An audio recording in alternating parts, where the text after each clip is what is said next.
Mianatra eo a-tongotry Jesosy isan'andro.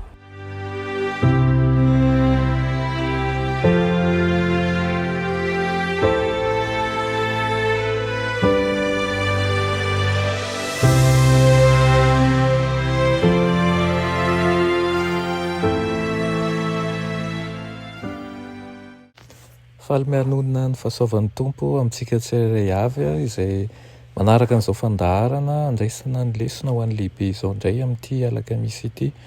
Misaotra an'Andriamanitra isika fa mbola nomeny an'izao fotoan'izao indreo. Misaotra anao ihany koa izay mandotsy tapaka ny fianarana ny ten'Andriamanitra eto. Ny rariana dia hitondra soa sy fankahirezana ho anao sy ny ankohonanao tokoa ny fotoana tahaka an'izao. Alohan'ny hidirantsika ny amin'ny lesona ny io dia hivavaka isika. Ry Andriamanitra tsara indrindra izay ny an-danitra, velom-pisaorana anao izahay satria ianao ny loharanon'ny fitahiana rehetra. Afaka mbola miantso anao izahay dia fifaliana ho anay izany satria mbola misokatra ho anay ny varavara-pahasoavana izay omena ho anay. Tompo, atao amin'ny alalan'ny fanahinao masina izay, hatsapa ihany koa ny haratsy ny fahotana ka hiala amin'izany ary omeo hery izahay mba hibanjina anao mandrakariva ka tsy fikitra amin'izao fiainana izao. Aminaran'i Jesosy, amen. Lohateny lesona antsika androany dia manao hoe ny fahagagana tamin'ny Pourim, ny fahagagana tamin'ny Pourim. Hatramin'ny anarivo taonany maro manko izay ireo mpandinika ny Baiboly dia nahatsikaritra fa tsy ao anatin'ny boky Estera hozy izy ny anaran'Andriamanitra. Io ihany izany ny boky misy toe-javatra hafahafa tahaka an'izany. Na izany aza dia nanaiky ny asa nataon'Andriamanitra tao amin'ny fanafahana lehibe izay nomena azy ny Jiosy ary nofidian'ny vahoakan'Andriamanitra mba hampidirina ao amin'ny Baiboly io boky io. Moa ve izany isika mahita ny fanetren'Andriamanitra eo amin'ny fiainantsika andavanandro? Fanontaniana apetrako aminao izany. Mety hiseho toy ny toe-javatra mandeha ho azy manko sy araka ny tokony ho izy ny fisian'Andriamanitra ary raha tsy miraika amin'izany manko isika dia tsy ahatsikaritra ny fanatrehan'Andriamanitra mihitsy. Asaiko ianao hamaky ny voalaza amin'ny Estera toko 7 manomboka amin'ny 1-12 manokana fotoana kely hamakiana izy io amin'ny anao an-trano ianao dia asaiko anao an'izany raha amin'ny tontolo misy ianao na am-piasana na eny an-dalana.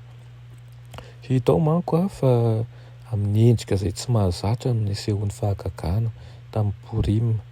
Niafina sy voasarona tao anatin'ny tranga izay mahazatra ilay fahagagana.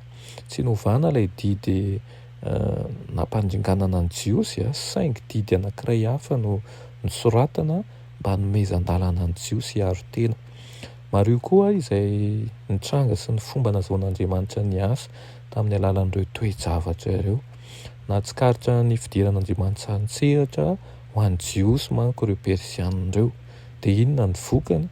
Iozy izy ny Estera toko 7:7 manao hoe ary maro ny olona tompon'ny tany no tonga Jiosy. Ohatra lehibe ny amin'ny fomba ahafahan'ny tompo miasa zany mba hitondrana an'ireo fanahy very ahalalaza n'izany toe-javatra izany. Niaika ireo mpitarika ny vahoaka Jiosy fa tena niasa Andriamanitra ary rehefa nahazo fandraisena tamin'ny fahafahany niaro tena ireo vahoaka Jiosy dia nanokana fotoana anankiray tao anatin'ny taona izay antsoina hoe Pourim izy ireo ho fahatsiarovana sy ho fankalazana n'izany fahandresena izany.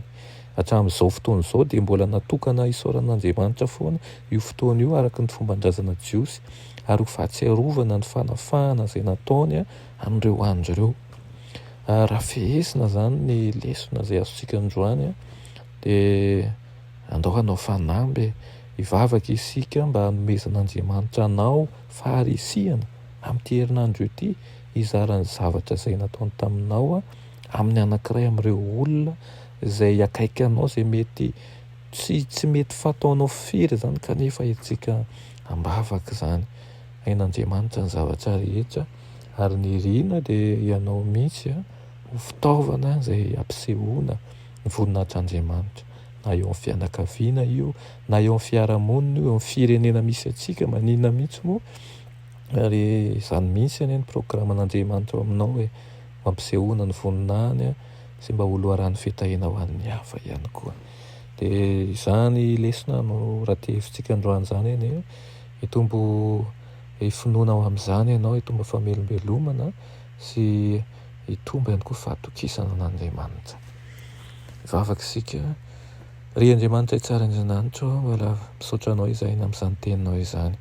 Misaotra anao ihany koa izay mampiasa anay mba hampisehoana ny voninahitra ao amin'ny hafa. Izahay ihany koa tsy ho diso anjarany amin'ny fitahinao, fa tianay ny hanana fanandramana vaovao mandrakariva miaraka aminao. Fa dia vonono ny fomam-panahinay foaziny mbola matory, ankahereziny malemy, aroka ianao irery aminy ho asandratra. Amin'ny anaran'i Jesosy, amen.